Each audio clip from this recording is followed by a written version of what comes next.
शांति भैया राम राम। हमें बुंदेली चुगली से नीरज जो खबर है छतरपुर के लेके। छतरपुर में प्रजापिता ब्रह्मा कुमारी ईश्वरी विश्वविद्यालय द्वारा अद्भुत अनोखो अनुपम आयोजन करो जा रहा हूँ।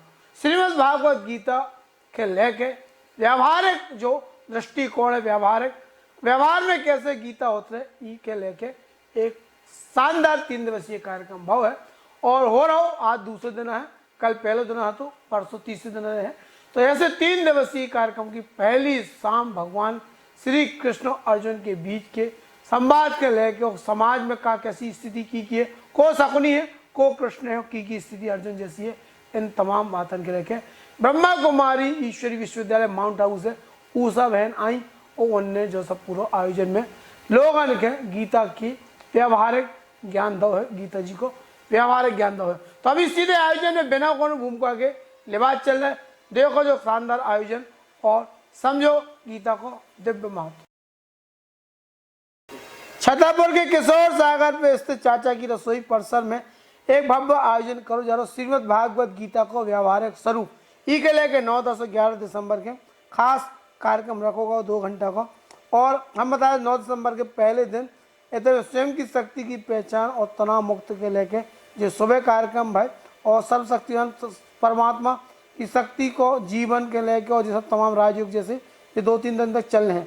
शाम के जो अर्जुन को विषाद योग और वर्तमान संसार में भटको भाव मानव ई विषय पे ब्रह्मा कुमारी ऊषा बहन ने शानदार वक्तव्य था। Collector Sandeep G R, SP Sachin Sharma, Chhatarpur विधायक आलोक चतुर्वेदी पज्जन, पूर्व विधायक मानविंद सिंह बाबर राजा, पूर्व विधायक पुष्पेंद्र नाथ पाठक गुड्डन, छतरपुर भाजपा के पूर्व जिलाध्यक्ष पुष्पेंद्र प्रताप सिंह सहित जुडिशली के भी लोग इस कार्यक्रम में मुख्य रूप से शामिल हुए। नगर पालिका अध्यक्ष ज्योति चौरसिया और विद्या हरिओम अग्निहोत्री भी कार्यक्रम में मौजूद थी। इस दौरान कार्यक्रम में का कैसे भाव देखो सुनो हम बता दें। मंची प्रस्तुति और नृत्य से भावपूर्ण कार्यक्रम शुरू भाव। ई के बाद गणमान्य लोगों ने पे दीप प्रज्वलन भी करे। देखो पूरा कार्यक्रम।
प्रेरणा से आपने कहा कि आप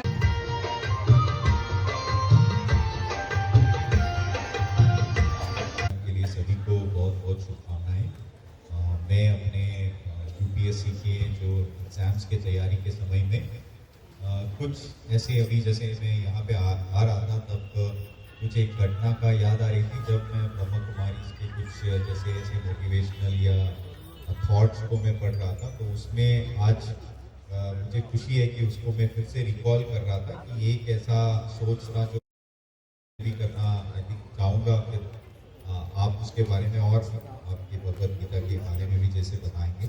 उसमें एक सोच ये था कि हम लोग किसी भी रिश्ते में कभी जब बातचीत करते हैं तो उनका कहना था कि हम लोग ये हमेशा बोलते हैं कि जैसे हमारे फादर हो, मदर हो या स्पाउस हो या बेटी बच्ची, जिससे भी हम भाई बहन, कि आप जो है हमेशा मेरी बात नहीं सुनते या आप जो है हमेशा ऐसे करते, तो वो वर्ड्स ना यूज़ करने हेतु हमारे लिए इम्पोर्टेंट है, क्योंकि ऐसा नहीं है कि आपके माता या पिता या भाई या बंधु हमेशा आपके नहीं सुने होंगे।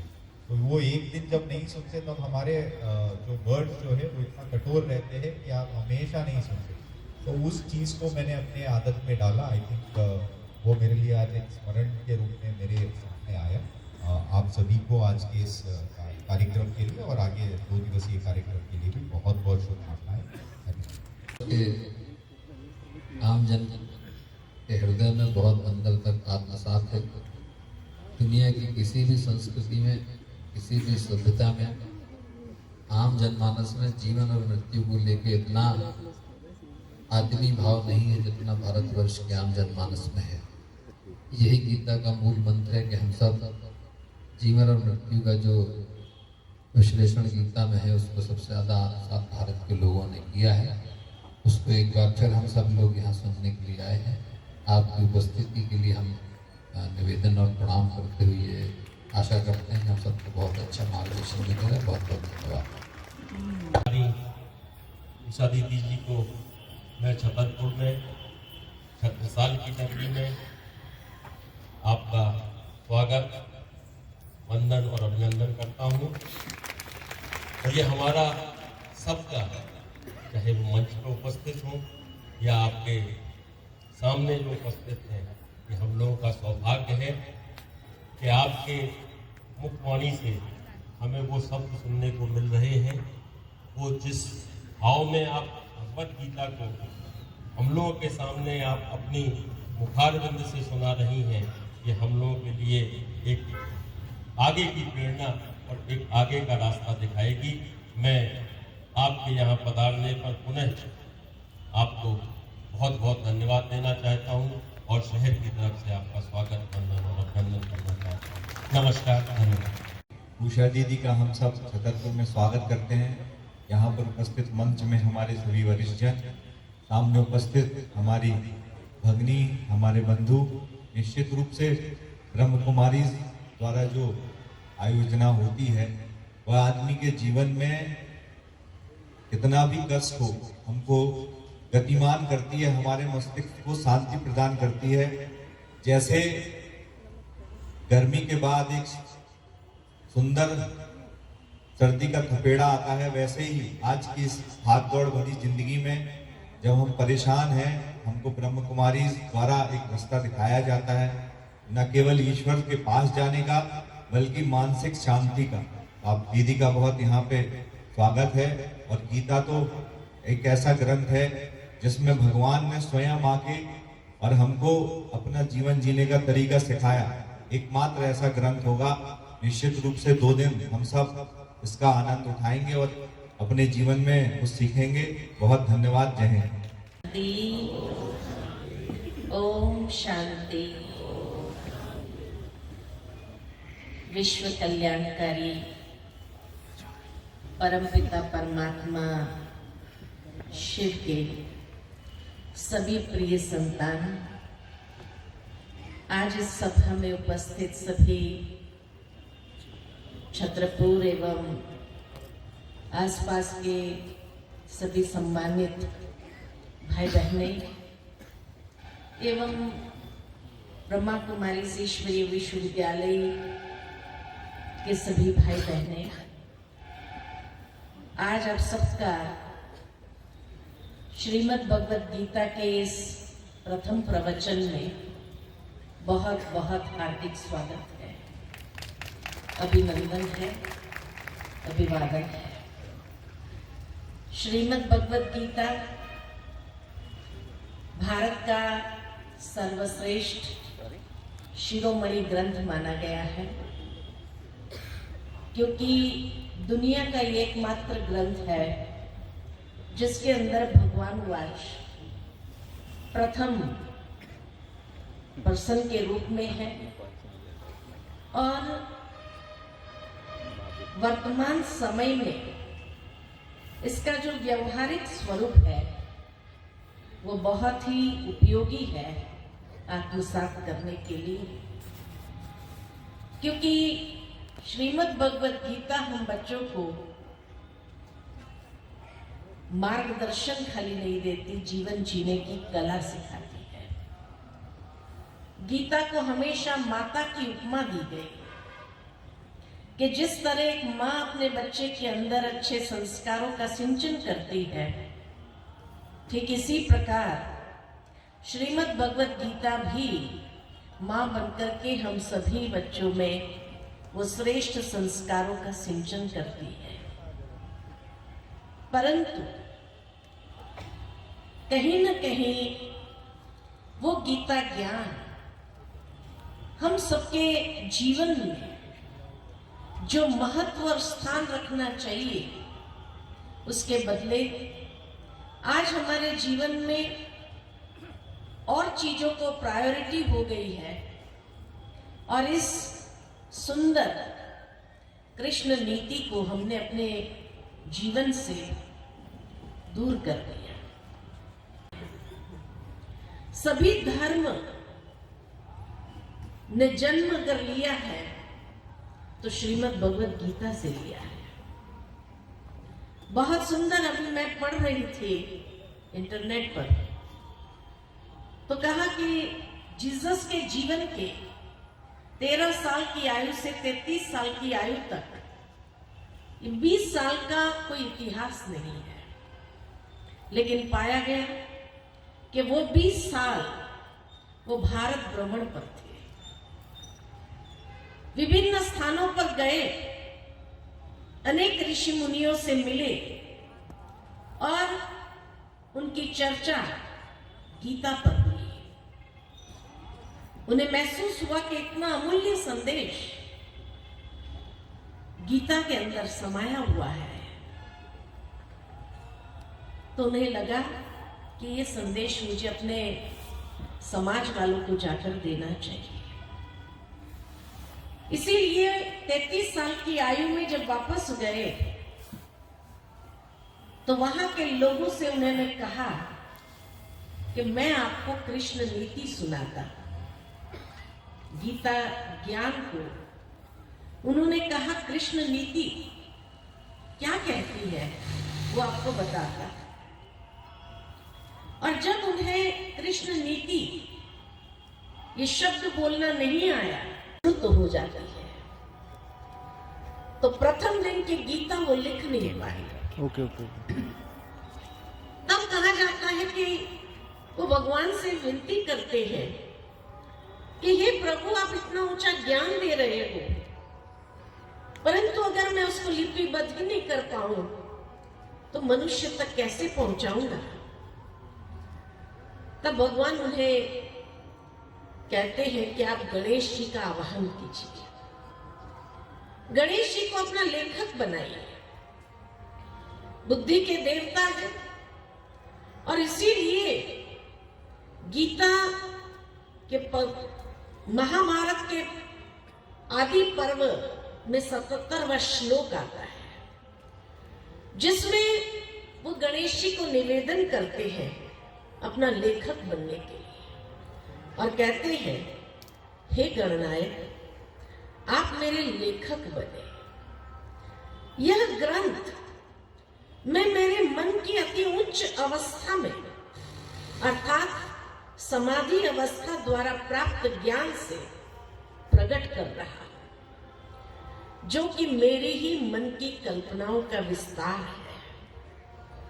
बहुत स्पष्ट शब्द में उन्होंने कहा है कि ज्ञान मुझे समाधि अवस्था में मिला, परंतु उसको प्रकट कर रहा हूं, वो मेरी मन की कल्पनाओं का विस्तार है। भावार्थ यही कि आज मान लो कि एक बच्चा हो और उस बच्चे को मुझे मॉरल सिखाना है कि बेटा सच बोलना चाहिए, ज्ञान इतना ही है, सच बोलो। परंतु अगर मैं रोज सुबह उठ करके उसको उपदेश दूं तो शायद वो समझ नहीं पाएगा। लेकिन उस बच्चे को मैं कहूं कि चल मैं तुझे एक कहानी सुनाता और अपनी मन की कल्पनाओं से एक सच का पात्र लेता हूं, एक झूठ का पात्र लेती हूं, और फिर कैसे सच को संघर्ष करना पड़ता है। कई चुनौतियां उसके सामने आती है, लेकिन आखिर में उसकी विजय निश्चित है। झूठ का मार्ग शायद सरल हो, लेकिन अंत में उसकी हार होती है। अपनी मन की कल्पना के आधार से यह कहानी का निर्माण करके उस तत्वबोध को समझाने का प्रयत्न करती है, और वो कहानी वो बच्चे को हमेशा स्मरण रहती है। जीवन में जब कभी ऐसा मोड़ आया जहां उन्हें चुनना पड़े कि कौन सा मार्ग लो, सच का लो या झूठ का लो, और उसको वो कहानी स्मरण हो जाए और उसमें से प्रेरित होकर के वो सच का मार्ग चुनता है, वो जानता है उस कहानी के आधार पर संघर्ष बहुत होगा, चुनौतियां बहुत होगी, लेकिन अंत में तो विजयी होगी। तैयारी मानसिक रीति से अपनी कर लेता है, और तब वो संघर्ष भी उसको संघर्ष नहीं लगता। और जीवन के अंदर जब अंतिम पड़ाव पर उसको विजय का अनुभव होता है, तो प्रैक्टिकल एप्लीकेशन जो उसने किया और उसमें से जीवन के लिए बहुत महत्वपूर्ण कुछ लेसन प्राप्त किया, वो हमेशा उसके जीवन का एक यादगार अनुभव हो जाता है।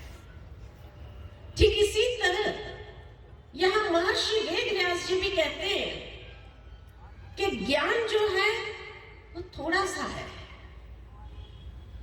वो गीता के रूप में मुझे प्राप्त हुआ है, लेकिन उसने समझा कि अगर सीधा ये उपदेश दिया जाए तो शायद आज के मनुष्य उसको समझ नहीं पाएगा।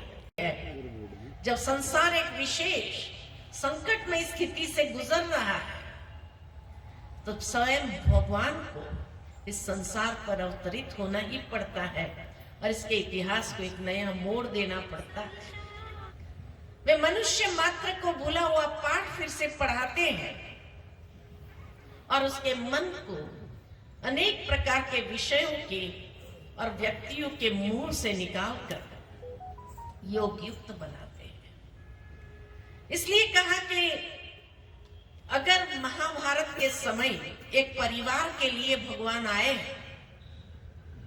तो आज तो कितने परिवारों की ये कहानी है, तो भगवान को आना चाहिए, नहीं आना चाहिए? अवश्य आना चाहिए। और आकर के पुनः वो गीता ज्ञान दे रहे हैं, क्योंकि ये लड़ाई हर एक इंसान के जीवन के अंदर है।